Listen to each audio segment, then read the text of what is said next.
Hello everyone and welcome to another video. Today we are back in Warframe for another episode of Are Syndicate Weapons Still Good?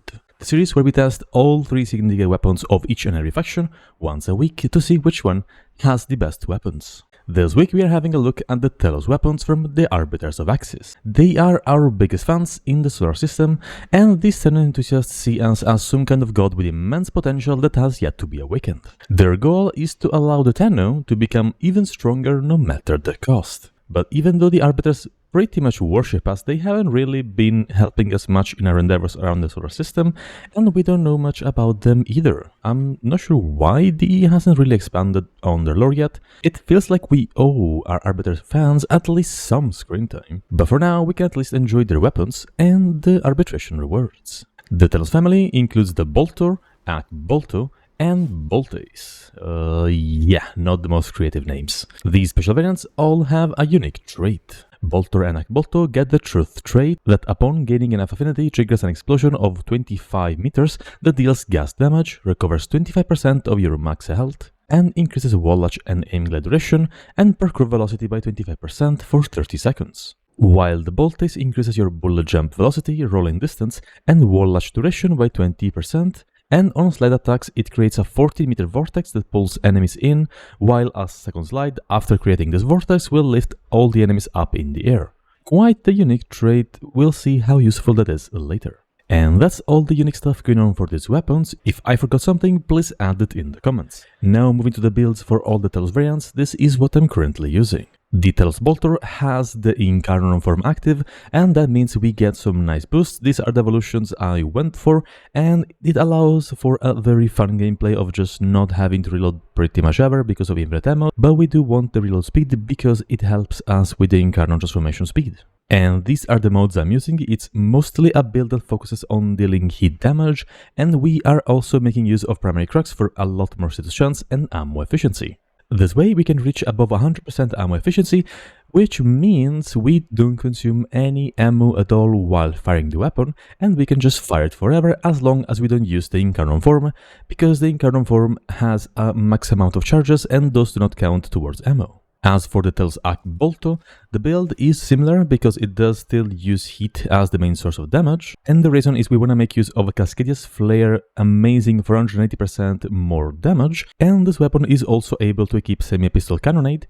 which allows us to gain an additional 300% more damage and 1.5 meters of punch through.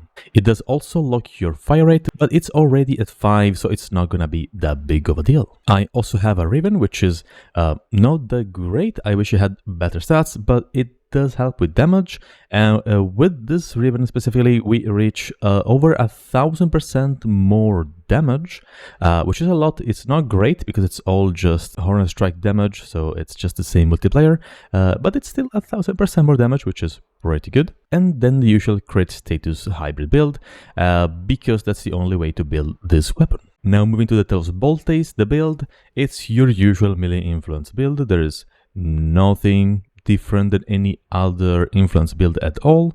You may want to change the Tenno mode if you don't like Dreamer's Wrath. I think it's pretty good, so I'm going to use this one. But yeah, everything else, just your usual melee influence build. Keep any electricity mode, and you should be pretty much done, as long as you have a rank 4 or 5 melee influence. And those were the builds, so let's now see how they perform. Alright, starting from the Telos Boltor, the weapon will be fun to use, but it takes a little bit to ramp up its damage because of all the stuff we need to trigger, like for example primary crux. And yeah, let's just start dealing with this. So there we go, we should now have max primary crux. We have a lot of fire rate, we also have punch through, which is nice on this weapon because it's a very single target otherwise, so there's that. And whenever we start killing enemies, we finally get those Crimson Overture stacks, which grant us additional ammo efficiency and even more base damage, which is just great. Let's see how the Incarnate performs.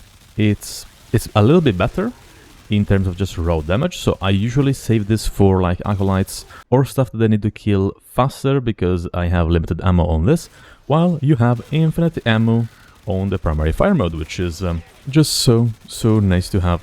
And it's quite fun. Not the strongest, but these are very high level enemies and they don't have any debuffs on them, so yeah, this is pretty good. and quite fun to use, yeah. The same cannot be said about the Telos Akbolto, because although it does deal more damage, it's way too slow.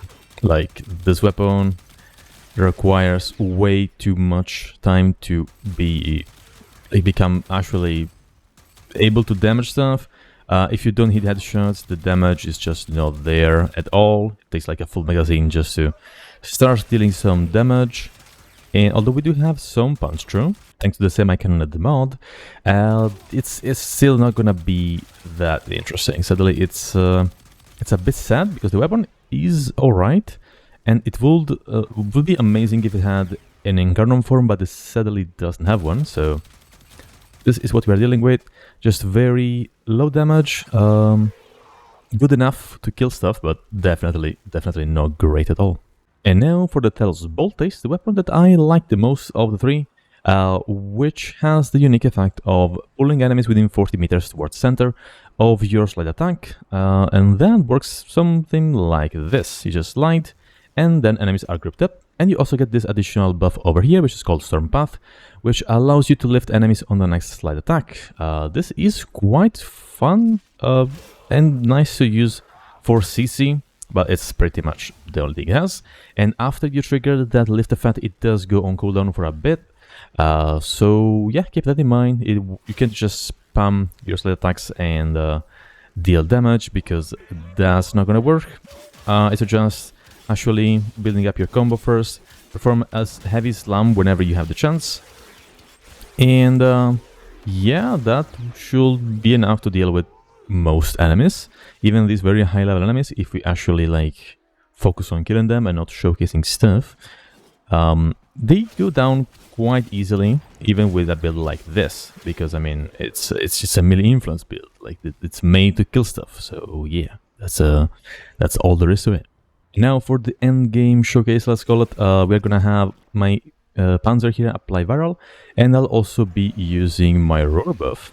Let's start with the Boltace, because the weapon will just perform the same, just a bit better, because of course viral and a roar buff, which is so nice. While the Boltor, well, it's now much more fun to use, because we are actually dealing damage, and enemies are so weak that we can just jump through them with a few bullets, and we have infinite bullets. So yeah, firing forever and killing everything in your sight.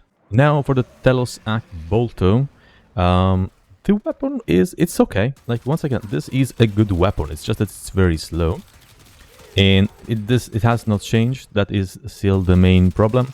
We are killing enemies quite fast, but once again, it takes a lot of time, and yeah, it's great for killing like one big guy if you like have one that you want to deal with, because it does deal a lot of damage per projectile, way more than your Boltor. But once again, you just have the Incarnum form here, so you can just activate that and deal with whatever is in front of you with this, which is a very strong option as well. So Telos Akbolto, sadly, a bit of a bummer.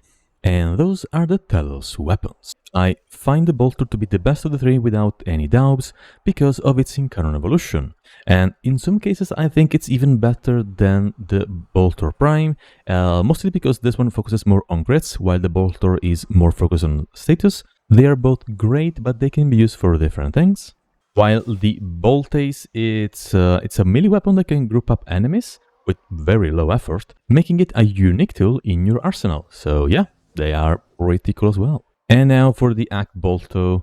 Sadly, these pistols aren't strong enough to be worth using at the moment. Maybe one day we will get an Incarnum evolution, but they will still have to compete with the Akbolto Prime, which are just superior in my opinion. So I guess we'll see. And with that, Telos variants get a 2 out of 3 good weapons, those being the Boltor and the Boltace, and so they are sadly not the best Syndicate to start with in Warframe, albeit being a really good one actually. There's now only one Syndicate left. It's almost time to see who's got the best weapons. If you like this series, remember to leave a like and comment which one is your favorite weapon from the Syndicate factions. All your support is very much appreciated, and I thank you so much for taking the time to watch the video till its end. I'm curious to see what you think about the series, so let me know in the comments how can I improve and make better content for you guys. And of course, if you're interested in seeing more Warframe content in the future, consider subscribing to the channel. You can also follow me on Twitch for my weekly streams and join my Discord to receive notifications about all my content drops. And with that, I wish you guys a beautiful rest of the day. Thanks for watching, and bye-bye.